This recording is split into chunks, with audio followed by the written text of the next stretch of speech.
What is up, everyone? Welcome back to another video today, and in this video I have an absolutely massive Omaha Eppley Airfield update for you guys.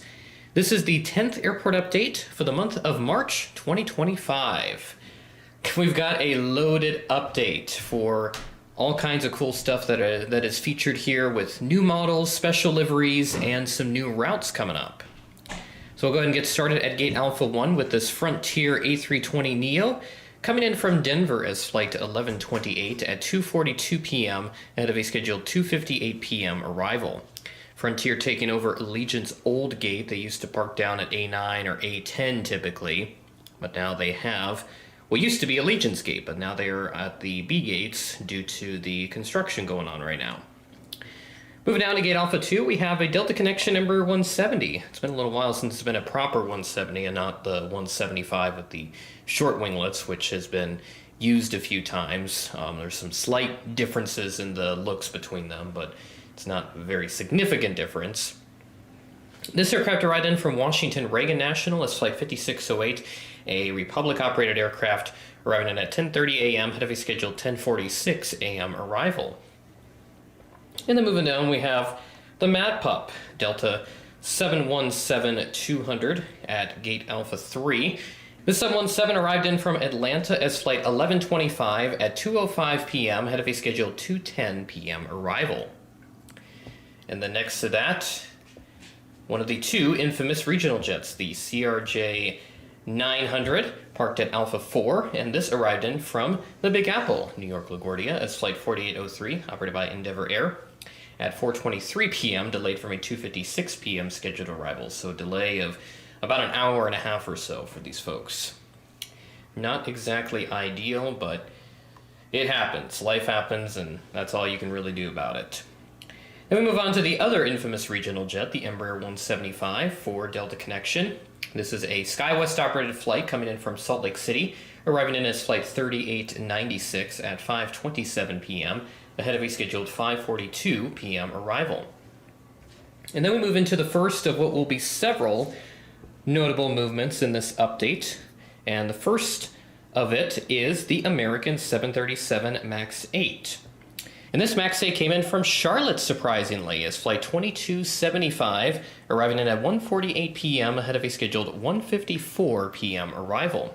Very interesting to see the MAX 8 coming in from the Queen City, and I don't usually see them out of Charlotte, but I'm sure they cycle through more often than not. It's just with the airports that I cover, you don't really see it that often because only Cedar Rapids, Des Moines, and then Omaha, those are the only airports that I have in the current regular schedule, and then Rapid City on the quarterly basis where we do have Charlotte service. And the first time that I can recall having the MAX 8 from Charlotte in one of these regular airport series.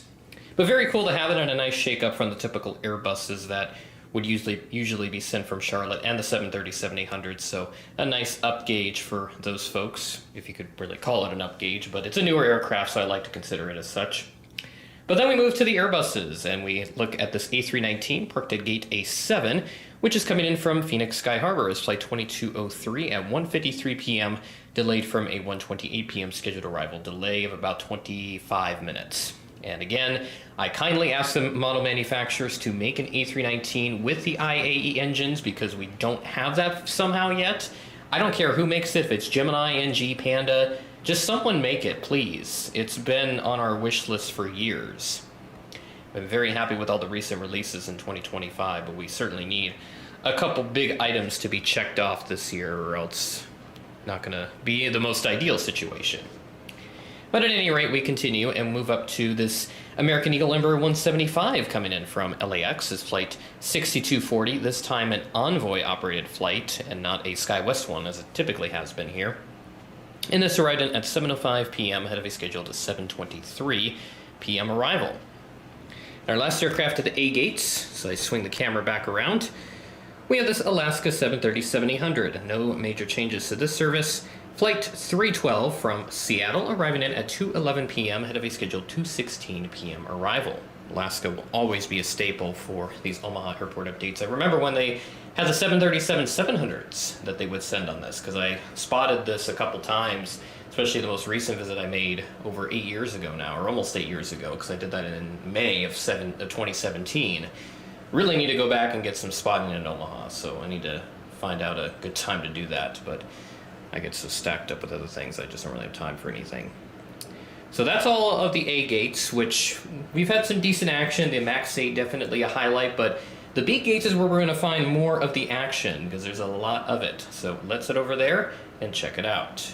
And we start off with a bang at the B gates with a brand new model. This one being the United 737-800 Star Alliance livery. First time featuring this. And it's a very lovely model. Highly recommend it. The wings are pretty much perfect. It's the best 737 that GeminiJets has released on the current casting. So, you know, talk to the wall about it in my opinion. But at any rate, this 737-800 came in from Denver as flight 1787 at 10:55 p.m. ahead of a scheduled 11:15 p.m. arrival. And this is the exact same aircraft that GeminiJets released November 76516. They have like 2 or 3 other 737s with the Star Alliance livery. 24210 I think is one of the other ones. And then there's like one that starts with the number 1 in it, I think. But there's quite a few out there, so I said previously that one of them had been repainted, but it hadn't. It's just Flight Radar updated the airline and livery, and it doesn't say Star Alliance livery anymore, but it still has it, so that's what's going on there. Then we also move on to this A319 coming in from Denver as well, and this arrived in as flight 1778, so 1778 instead of 1787. And this arrived in at 10:12 a.m. ahead of a scheduled 10:36 a.m. arrival. We've got a couple of A320s next to each other. We'll check out the United example first. This is parked at B14 today.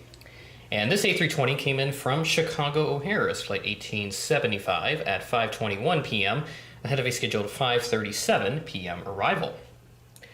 Now, I do want to hit up on a new service for Allegiant out of Omaha, since I completely missed this in the previous update for February.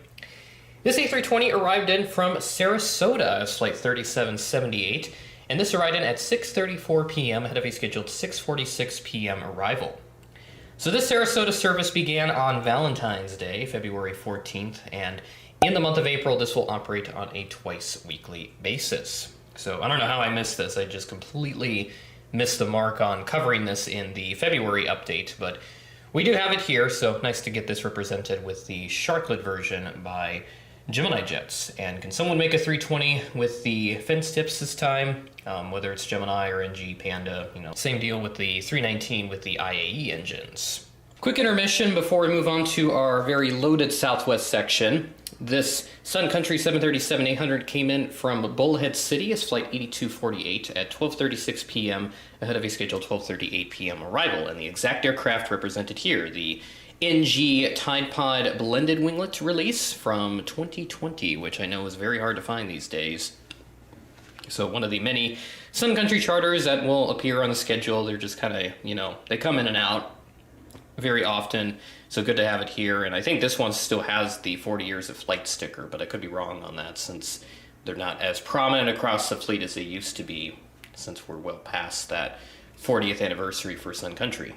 Now we move into our Southwest section, which, as you can tell, yes, we have another special livery. We actually have 2 special liveries for Southwest in this update, which I think that's a, well, not a first, because I think I did an Oklahoma City update a few years ago that had 2 Southwest specials, but first time for Omaha that we've had a double special for Southwest.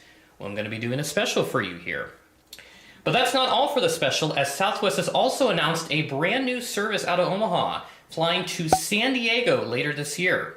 This service will operate during the holiday season between Thanksgiving and New Year's, so a November to January window is when that service will operate. So that's very exciting for these folks out of Omaha.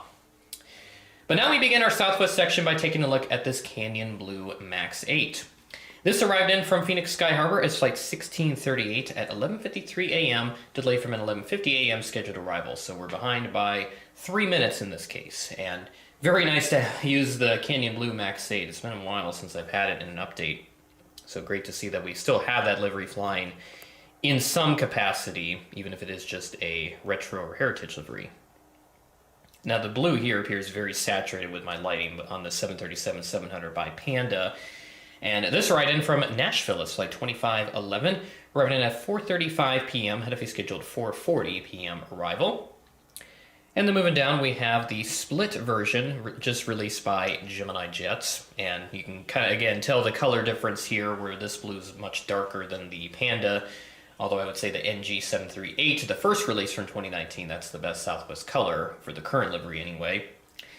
This split tip version arrived in from Chicago Midway as flight 4562 at 12:21 a.m., delayed from a 12:15 a.m. scheduled arrival, delayed by 6 minutes. And all the flights in this update are from Monday, March 24th. So a very exciting day for plane spotting if there's anyone spotting at Eppley Airfield that day. And then we have one more aircraft at the gates, and it's Colorado 1, my Heart Livery Custom. This is originally the Canyon Blue released by GeminiJets in 2019, I think it was. I think it was that October, November set, very late into the year. That also had that United CRJ 550, which again, Gemini should definitely re-release one of those since those are very popular on the secondhand market. This aircraft fittingly arrived in from Denver as flight 4789 at 11:32 p.m., delayed from 11:30 p.m. scheduled arrival.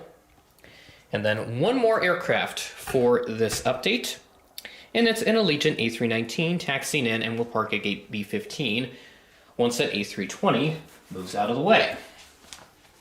This arrived in from Las Vegas as flight 93 at 10:36 a.m. ahead of a scheduled 10:42 a.m. arrival.